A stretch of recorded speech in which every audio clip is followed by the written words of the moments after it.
Hello, I thought I would make a short video about these Bosal Detachable Towbars. There can be quite a few problems with them, and I just wanted to discuss the causes of the problems, how to prevent doing serious damage to them, and also how to maintain them. So first of all, I'll speak a little bit about safety. There are some strong springs in the mechanism, and there's actually three separate springs. There's a spring here, which is the big strong one, which you have to be careful of. There's a little spring in here, and I'll be showing this to you in a minute. And then there's a third spring between there and there. And again, it's not one to be concerned about. This one here, you have to be careful with.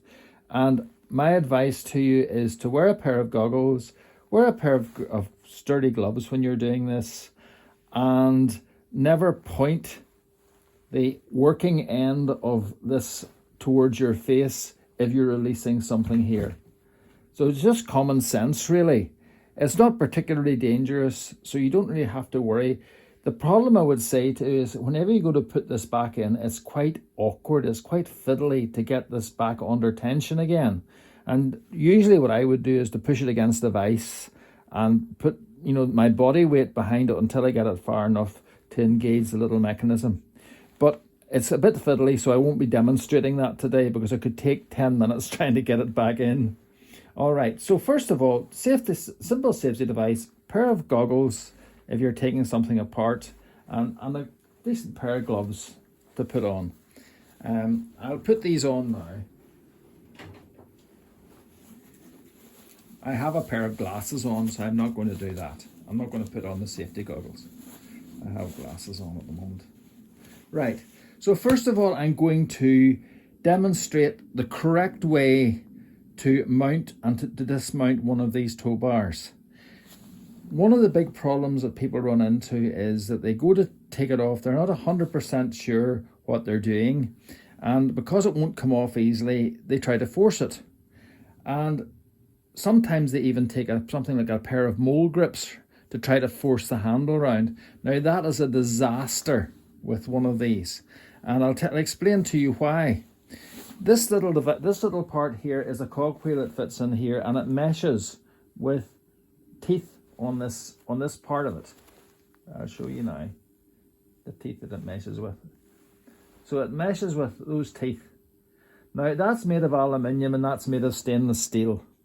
So if you force a cogwheel made of aluminium against a cogwheel made of stainless steel, the aluminium is going to get destroyed. And this here is what happens to it. It just gets torn to bits. Okay, so this one here actually is faulty at the minute. I'm trying to find another one of these, but they are very hard to find because they're no longer manufactured. There's no parts available. There is a guy in Finland who makes them on an industrial metal printer, but he charges about £114 plus £30 transport to get one of those to you, so they're not cheap. Okay, I'm holding off to see if I can find a second-hand one somewhere. But anyway, that's a by the way. Okay, so the correct way to take this off is as follows. I'm just going to take my gloves off for the time being because it's easier to work. Right, so the mechanism works that before you put it into the car, you have to charge it. Now that means you have to wind back this metal bar into the device like that before you can get it onto the car. Some people try to put it onto the car with the metal tongue extended. They're never going to succeed. Or else they have it partially extended. They're trying to push it in. They're trying to turn this thing. It won't work. They get frustrated and then they take a pair of mole grips to it. So the correct way to do it is as follows. First of all, now I'm going to discharge it. I'm going to have it in the sort of condition that you would have it in storage. So that's it discharged, okay? In the discharged position, you should see a little green flag showing. That shows that the mechanism has actually engaged, come out properly, and it has engaged with the car. Okay? this little pin here will be in the down position. And how you actually get that onto the car, I'm going to charge it up again. So the correct way to charge it is to get the key. This is your key. You have it on your key ring or something like that. You get it, you push it into the lock, turn it, so that needs to be that's the unlocked position. You then push this here until it's right tight against the metal. No good in the halfway house position. No good like that. It won't turn. Get it right down tight to the body. And then you can turn this. This will wind back in. And at a certain point, this little thing will pop out. That little pin will pop out.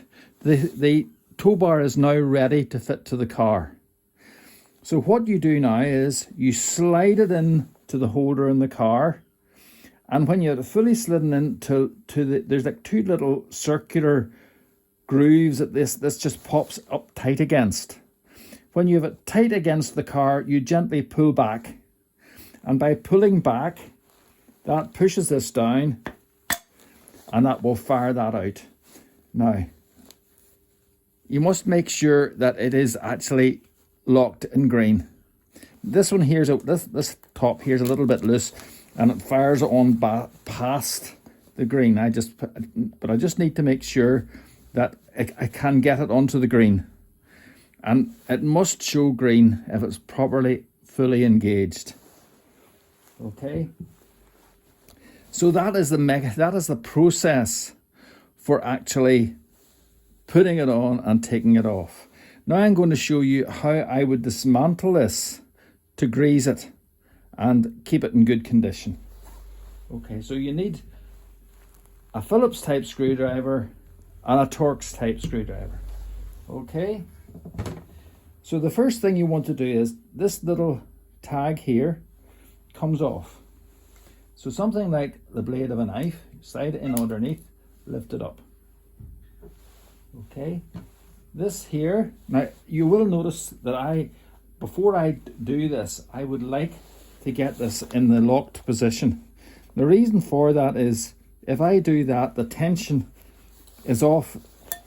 The tension's off this part of the mechanism and this part's now free.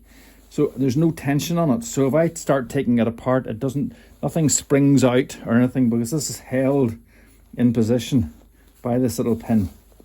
All right, so first thing I'm going to do is take this screw out here.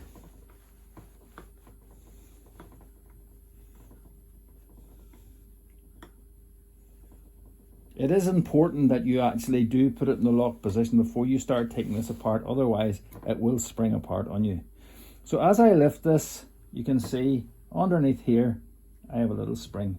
Incidentally, for your information, the lock works very simply. It's simply a little cam lever, right?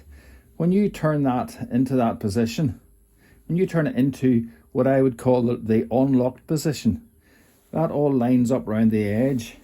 And it means there's a little groove there that would get blocked. If that was in that position, it would get blocked and it can't turn.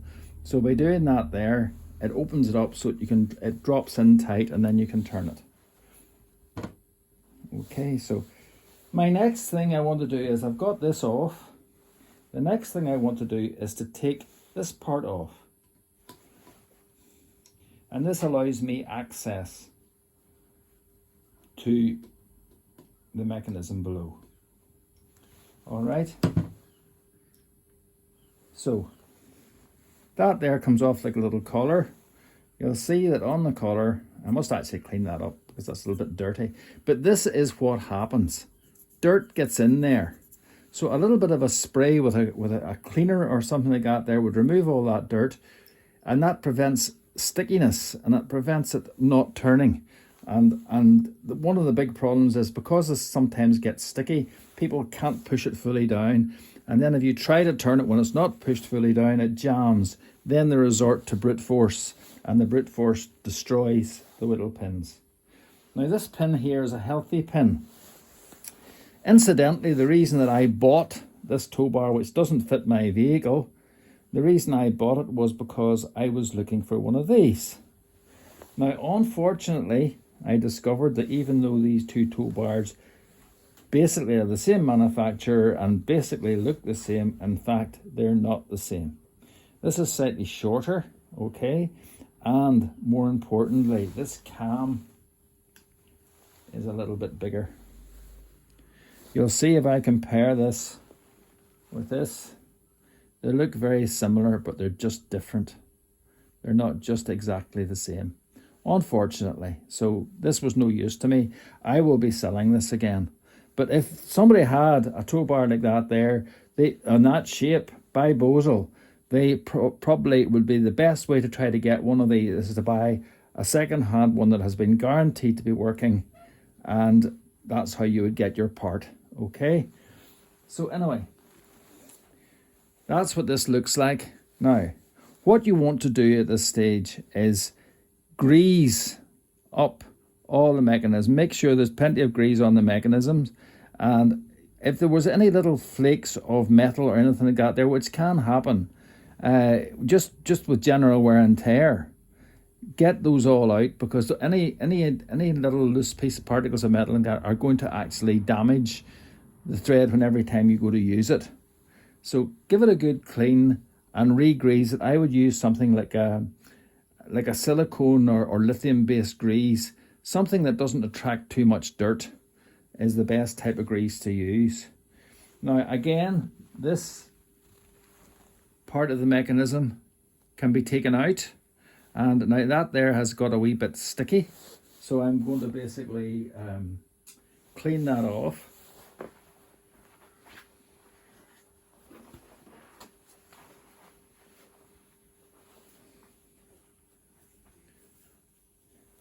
But you can see here this other little mechanism here with a tiny spring in it, and that is the way that it actually locks out. That gets pushed down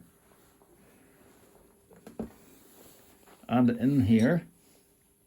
Okay, so that gets pushed down in there, and the idea is that you push that on down, and at some point, I have got the spring out at the minute incidentally, but at some point that little thing will spring, that part there will spring up, and that will be in the locked position, okay? But it does take some force against that spring to get it back in. All right, but again, what you want to do is to grease all these little mechanisms. I'm just pushing this back out again so I can get out. Now that's what can happen to that little spring, by the way. It just fired off there with me. Fortunately, I saw where it went.